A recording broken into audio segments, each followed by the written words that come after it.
எனக்கு இந்த பில்லி சூனியம் பேய் பிசாசு மேலெல்லாம் பெருசாக நம்பிக்கை கிடையாது. ஏதோ பேய் இருக்கின்றானுங்க, பைத்தியக்காரங்க, பிசாசு இருக்கின்றானுங்க, பயந்தா குழி.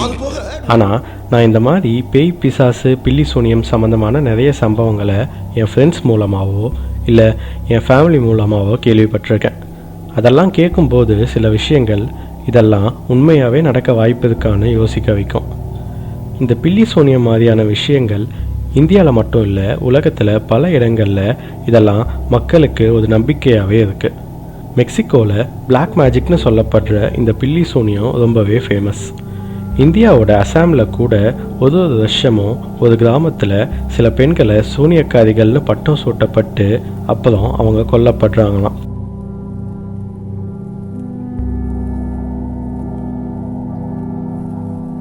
இந்தியா உலகத்தோட மிகவும் வேகமாக வளர்ந்துட்டு வர ஒரு நாடு. ஆனால் சிட்டியை விட்டு விலகி போய் நம்ம பார்த்தா இன்னும் பல கிராமங்களில் பில்லி சூனியம் மாதிரியான பிளாக் மேஜிக் நடைமுறையில் தான் இருக்குது. இந்த விஷயங்களை நம்புறவங்க கடவுள் இருக்கிறது உண்மைனா அப்போ பேய் பிசாசு இருக்கிறதும் உண்மைதான்னு சொல்கிறாங்க. இந்த பில்லி சூனியம் மாதிரியான விஷயங்களால் பாதிக்கப்பட்டு வாழ்க்கையில் நிறைய சோதனைகள் அனுபவித்ததாகவும் இதனால் வாழ்க்கையே அழிஞ்சு போனதாகவும் நிறைய கதைகளை நம்ம கேட்டிருப்போம். இப்போ நீங்கள் போய் பிளாக் மேஜிக்னு இன்டர்நெட்டில் தேடினா கூட உங்கள் எதிரிக்கு பில்லி சூனியம் வைக்கணும்னா இந்த நம்பருக்கு கால் பண்ணுங்கள், நீங்கள் நினச்சது நடந்தால் மட்டும் காசு கொடுத்தா போதும்னு சொல்லி நிறைய பேர் போஸ்ட் போட்டிருக்கிறத பார்க்க முடியும். இதெல்லாம் உண்மையா? இந்த பிளாக் மேஜிக்ன்றது சிம்பிளாக எக்ஸ்பிளைன் பண்ணணும்னா கெட்ட சக்திகளை கொண்டு செய்யப்படுற ஒரு வகையான மேஜிக்னு சொல்லலாம். இது பொதுவாகவே ஒரு தனிப்பட்ட நபரையோ இல்லை சில சமயத்தில் ஒரு குடும்பத்தையோ அழிக்கணும்னோ துன்புறுத்தணும்னோ அவங்க எதிரியால் பண்ணப்படுற ஒரு விஷயமா இருக்குது. ரொம்ப சக்ஸஸ்ஃபுல்லாக வாழ்க்கையில் இருந்த ஒருத்தர் காரணமே இல்லாமல் எல்லாத்தையும் இழந்துட்டு நடு ரோட்டுக்கு வந்ததை கேள்விப்பட்டிருப்போம். இதெல்லாம் பில்லி சூனியத்தோட வேலை தான்னு நிறைய பேர் சொல்கிறாங்க. இந்த பில்லி சூனியத்தை ஒருத்தங்க மேலே ஏவுறதையும் ஒருத்தங்க மேலே ஏவப்பட்ட பில்லி சூனியத்தை எடுக்கிறதையும் செய்யவே நம்ம நாட்டில் நிறைய பேர் இருக்காங்க. இவங்க உங்களோட ஒரு ஃபோட்டோ, கொஞ்சம் முடி, நீங்கள் யூஸ் பண்ண துணின்னு ஏதாச்சும் இருந்தால் போதும், அதை வச்சு ஒருத்தர் மேலே இந்த மாதிரி பில்லி சூனியத்தை ஏவ முடியும்னு சொல்கிறாங்க. இதெல்லாம் உண்மைனா இதனால் என்ன நடக்கும்? நீங்கள் பில்லி சூனியத்தால் பாதிக்கப்பட்டிருக்க வாய்ப்பு இருக்கா? வீடியோவை முழுசாக பாருங்கள். இந்த மாதிரியான செய்வினைகளை துணியால் பண்ணப்பட்ட ஒரு பொம்மையை வச்சு அதில் பில்லி சூனியத்தை ஏவுறதெல்லாம் நம்ம படங்களில் பார்த்துருப்போம். இதையே வேலையாக செய்கிறவங்க இந்த மாதிரி ஒருத்தருக்கு செய்வினை வைக்கிறதுக்கு ஒரு மனுஷனோட ஃபோட்டோ, அவனோட முடி, யூஸ் பண்ண துணி மாதிரியான பொருட்கள் தேவைப்படும்னு சொல்கிறாங்க. இந்த செய்வினையை வைக்கும்போது நம்ம கேர்ஃபுல்லாக இல்லைன்னா அது நம்ம மேலேயே பின்விளைவாக ஏவப்படக்கூட வாய்ப்பு இருக்குன்னு சொல்கிறாங்க.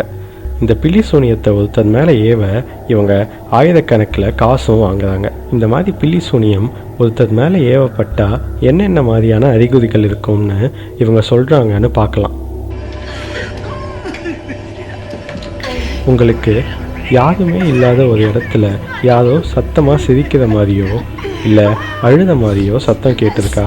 இந்த மாதிரி சத்தம் கேட்டு நம்ம எங்கே இருந்து இந்த சத்தம் வருதுன்னு கண்டுபிடிக்க ட்ரை பண்ணி எங்கன்னு கண்டுபிடிக்க முடியாமல் அந்த சத்தம் நம்ம தலைக்குள்ளேயே கேட்குற மாதிரி தோண ஆரம்பிச்சிருக்குதா? இது பில்லி சூனியத்தோட வேலையாக இருக்கலாம்னு சொல்கிறாங்க.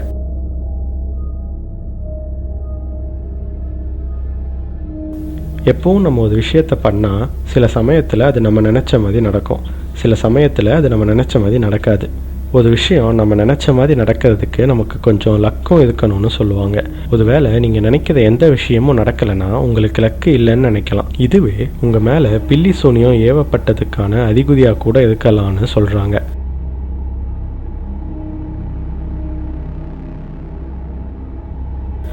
எப்போவுமே உங்களை யாராவது பார்த்துட்டே இருக்க மாதிரி உங்களுக்கு தோணிருக்கா?